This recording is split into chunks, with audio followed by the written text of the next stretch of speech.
It's been 40 days since I received my temple endowment. Tonight is going to be the first time that I've returned to the temple since then. And right now I'm outside the Mount Timpanogos Utah Temple. It's interesting. Um, it is so busy here. It's 8 o'clock at night, and it is like a beehive of everyone just walking in and walking out of the temple right now. It's so interesting to see this coming from someone that's really brand new with this. For tonight, um, there is such a contrast, um, going to the temple for my first time versus tonight for my second time, when it comes to endowments. Because the first time, like, you are preparing, like you are building this up. It took me several months, um, when I started temple prep lessons until my endowment, because like I'm reading, I'm researching, I'm learning, I'm talking, searching YouTube videos to get more understanding. And on top of that, then you're also scheduling interviews with the bishop and the stake president and figuring out a time to get your temple recommend card. And then the second time, there is none of that. And not only that, but living out here now in Utah, um, before when I lived in Wisconsin, like the nearest temple was a 3 hour drive to and a 3 hour drive back. Um, Here, it's like I have so many temples just within 15 minutes of a drive, if that. So you take it for granted much more easily. And I think with this second time, like what has happened to me is life just picks up. I've had a number of exciting things happening where I've done some traveling. I got a passport, to do some speaking engagements. On top of that, I also got my first calling. Also started with ministering, and also I'm making new friends out here. I'm going to different kind of social gatherings. Gone to a couple Christmas parties, and like, so to return to the temple, like, it hasn't been avoidance. It's just been life has just drifted. And I think, like, I'm trying to name the feeling, because it's not like anxiety, it's not fear, it's not guilt. I think for me to return, uh, it's just unfamiliar. It's still unknowns. I've talked, in another video, just how hard it is for me to ask for help. And I was talking to a friend the other day and just told him flat out, it's like, hey, would you like to come with me to the temple? Because I'm there's still some unfamiliarity with things, and just a comfort level. So, like, I don't really have any nerves yet, but for the second time, I just don't know how it's gonna feel. Because I haven't prepped like I did for the first time. So I think with kind of reframing things, um, I'm trying to just take one new thing away, from what my stake president said, to just, and I think also just one thing to walk in with. And I think the thing that kind of popped in my mind for this visit right now is, kind of like with a relationship. You don't form a relationship by visiting or dating someone one time. Like, you form a relationship by continually showing up. You continually build through that method. And I think with returning to the temple tonight, it is my way of returning and building something. So I'm going to meet my friend here in a little bit. I'll share some thoughts and feelings here in a little bit. So we'll see how this goes.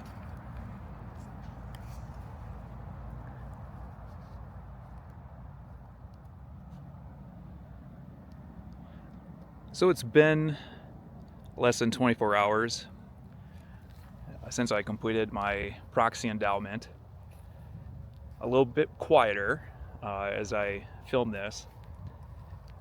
It's been interesting, because when I first started investigating the Church of Jesus Christ of Latter-day Saints, looking into temple open houses or going to general conference or even my first sacrament meetings, there was just so much curiosity, so much wonder as I kind of looked further into things.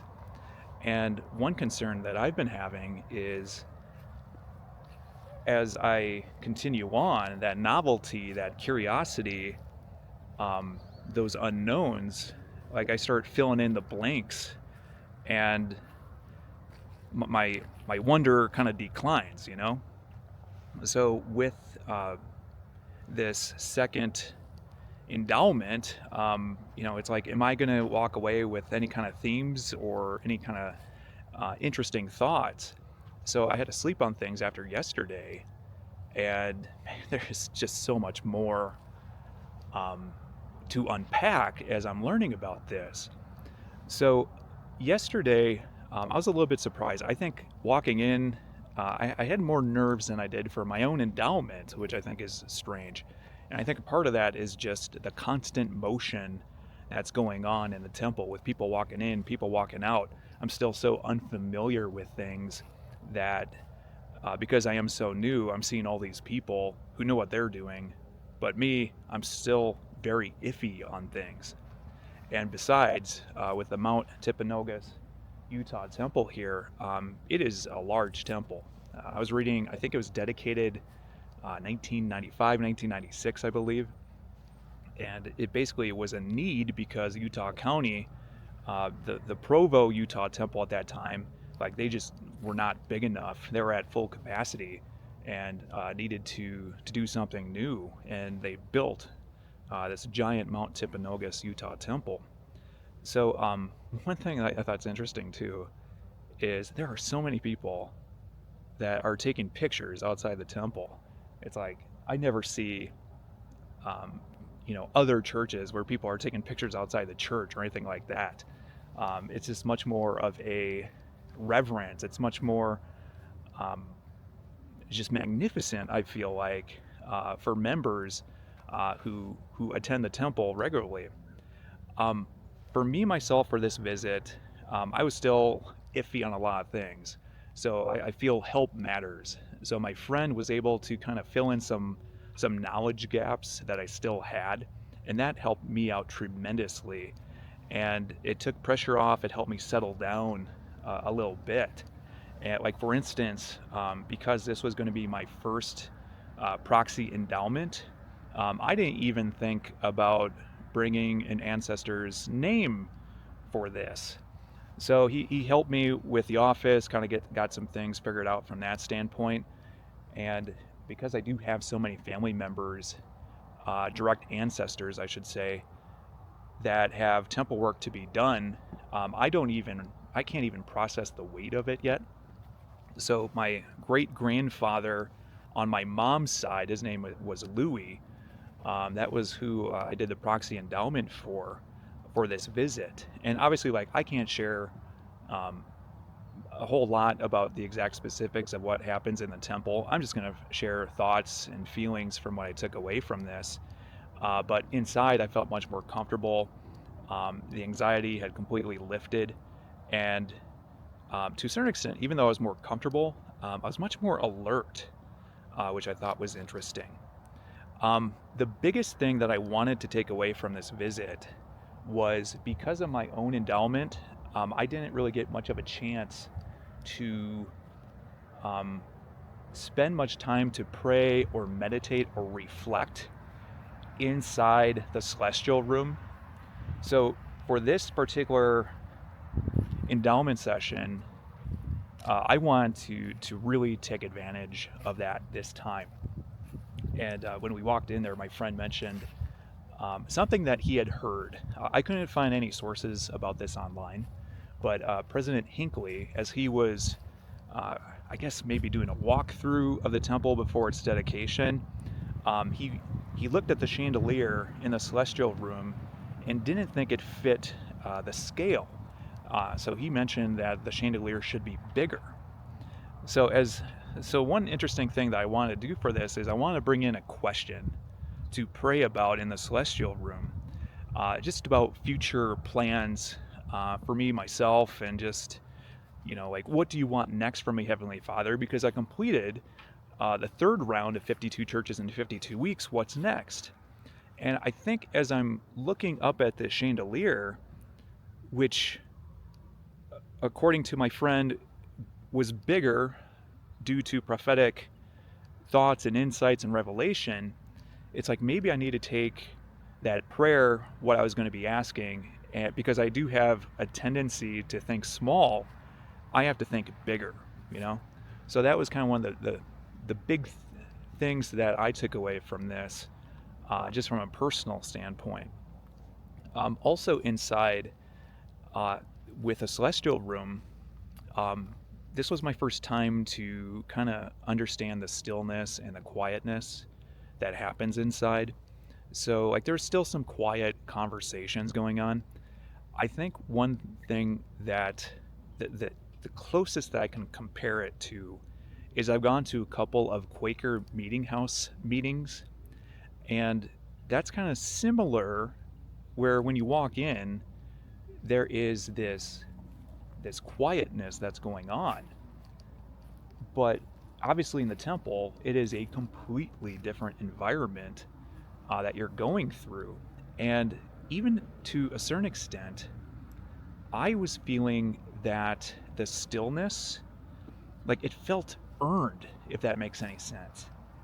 Um, it was a way where, because of the motion in the steps and the action that you're doing inside the temple, because you had completed that meditation, that reflectiveness, like, you can do it now. Like, it's more like you earned it. I don't know how else to say that. Afterwards, like, I was just trying to find some online resources to see if my friend's story kind of matched up. I couldn't find anything online. If you know anything about this story with President Hinckley, I'd love to hear it. Leave a comment in the section below here. But one thing I did find was from the church. And there's a story about some temple workers who were coming in to clean. And to their surprise, they understood that the supervisor was leading them into the celestial room. And the giant chandelier had been lowered close to the ground.